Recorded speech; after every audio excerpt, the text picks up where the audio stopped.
If you have ever wondered how much your land can appreciate, whether you should buy one big plot or several small plots, or whether your land can actually help you to take a loan, then this episode is for you. Welcome to another episode of Real Estate I.Q, where we get to answer real estate frequently asked questions people are either too scared or too confused to ask. I'm your host, Sharon Ibinabo, and today we will be answering 10 frequently asked questions in real estate about investment and returns. Let's get into it.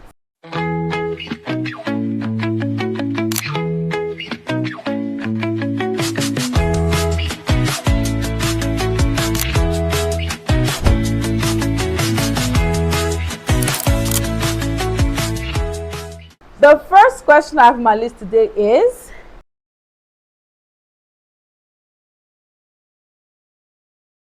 the answer to this question is that there is no fixed timeline to how fast your land can actually appreciate. However, it all depends on the development in that area, it depends on the location, it depends on infrastructure in that place, and another important thing that it depends on is roads. How accessible is the road, because there are several locations that seem to like they are supposed to be very developed, but because there is no good access road in that community or in that environment, the price of properties there are not increasing in value. For example, there's a property at after the Choba Bridge. When that property was first selling as of 2 years back, before there was no proper access road, it was selling for just 400,000 naira. And ever since they did the road, they have tarred it, they have even commissioned it, that property is selling for 5 million naira. So imagine any person that had bought as of that time when it was still 400,000 naira, and now that their property has definitely appreciated a long way. So like I said, there is no fixed timeline to how fast your property can develop or appreciate. It all depends on the location, the infrastructure in that environment, good access road, and the development in that community. That's it.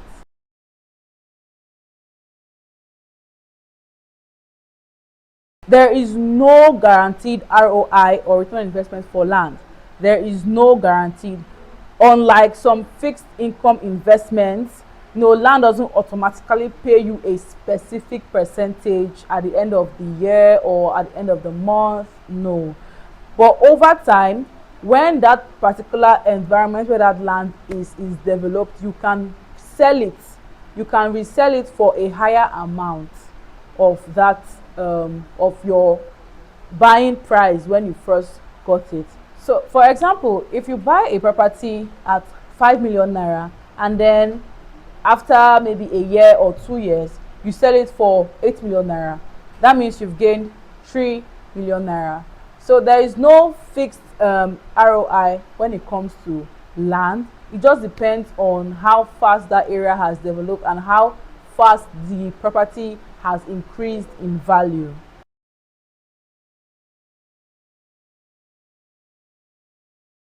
Well, it actually depends on your investment goal. It all depends on your investment goal. If your goal is rental income, meaning that maybe you want to get income after every year or after every 2 years, then land alone is not going to generate that rent. You have to develop it. You have to put maybe apartments, you have to put maybe shops, stores for like maybe a supermarket or something. So apartments, shops, offices, and other income producing properties are things that you should put on that land, because the land itself will not generate rental income for you. Then if your goal is resale, then your focus should be on buying at strategic places like maybe the roadside or places that are developing at a very, very fast rate, so that when you buy, you don't have to keep for a very long period of time. You can just resell it. Okay, if you're buying for personal use, then factors such as the neighborhood, the schools around the area, hospitals are things that should be very, very important to you if you're buying for personal use. Maybe like you want to build your family home, or maybe you want to build anything that you want to use it for personal use. Then you should consider the neighborhood, you should consider the road, accessibility to the land, You should consider hospitals, schools, churches, or mosques. It all depends on your investment goal or your investment plan.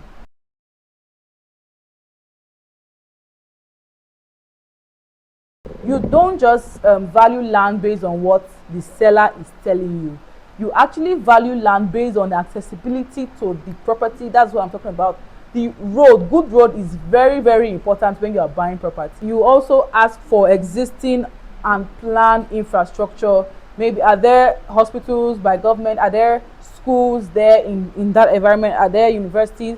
Then you also consider the land title and documentation. What kind of title does this property come in? Is it a C of O? Is it a COD? Is it a deed of assignment? Is it just, you have to consider the land title and the documents. Then the demand in the area. Is that somewhere that people are rushing towards to? You have to consider that. And then you also consider the nearby developments, then the size and the shape of the land, then the flooding or environmental issues or concerns in that area, and then the distance from major commercial area. These are major things that you should consider on how to value land property in before you buy.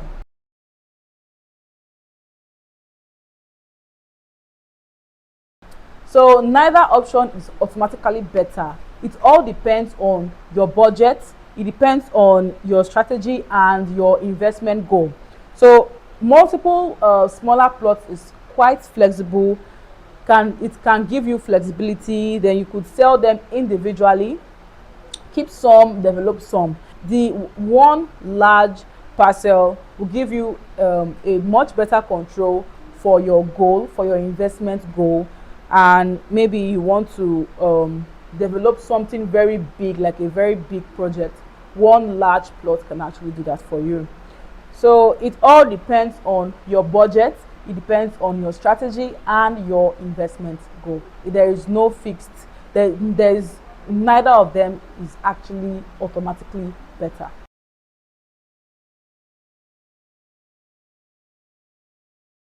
So for short-term flipping, these are areas that are already hot selling. Yes, they are already hot selling where the demand is strong. For example, in River State, Port Harcourt here, the demand is very strong in Obriquere, Axis, Transwoji Road. These are places where the demand is very, very, very strong. That's for short-term flipping, where you can buy it today and then in about a month, 3 months, you resell it and you get your profit. So these areas include places that have rapid development, like I just said. Then for the long-term investment, these are emerging areas that can be attractive to buyers. For example, there are a lot of emerging areas in Port Harcourt, like the likes of Eleleche, Ipo Abara, places like that. Those are emerging areas where you can do land banking, when you keep them for maybe 5 years, 10 years, and then when that place is properly developed, you resell and you get your profit back. A developing area is not automatically a good investment, because you still need to verify the land, title, accessibility, development plans, and actual market demand before investing.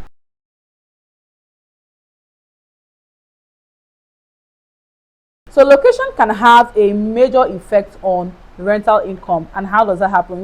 Two buildings that cost similar amounts to construct can generate very, very different rental incomes, simply because they are in different locations.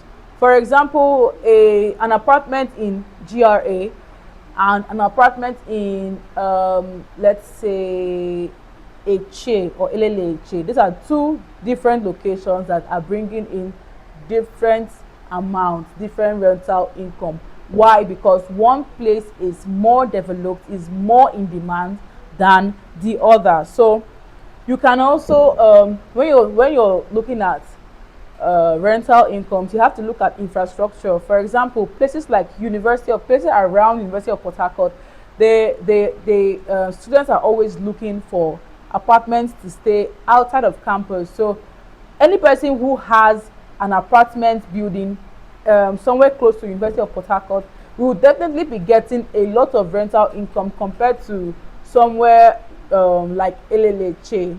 Yes. So it all depends on the location and development of that area.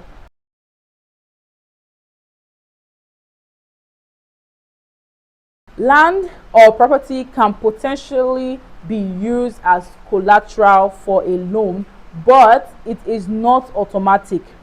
The lender will usually consider factors um, like the value of the property's title, ownership, the location, the marketability, and whether there are legal issues affecting the property. So you can use a land or property to as collateral for a loan. So if you're buying land partly because you may want to use it as collateral for a loan in the future, make sure that the documents and ownership structure are properly handled from the beginning so that you don't have any issues during the stage of you collecting the loan.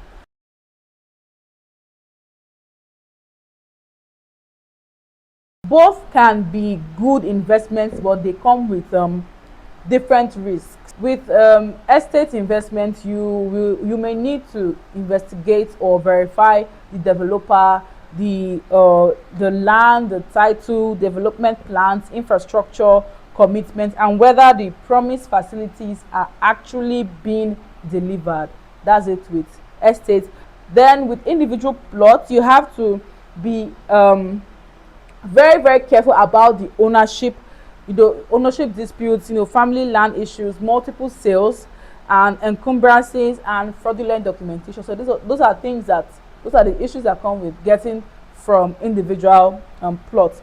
But then in both cases, due diligence is very essential. I cannot stop emphasizing on due diligence. It is very important when you're buying from either an asset development or individual plots, like from families or communities. Is very important.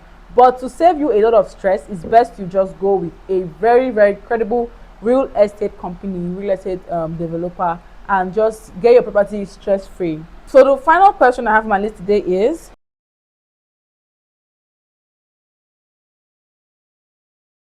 economic conditions can affect real estate in different ways. So during periods of economic uncertainty, inflation or recession, buyers may become more cautious and transactions can slow down, and some sellers may reduce their prices because they need liquidity.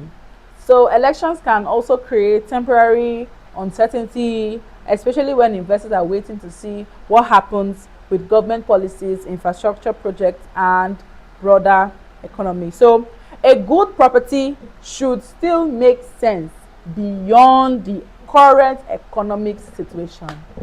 That's the truth. And that's a wrap for today's episode of Real Estate I.Q. The biggest lesson from today's episode is very simple.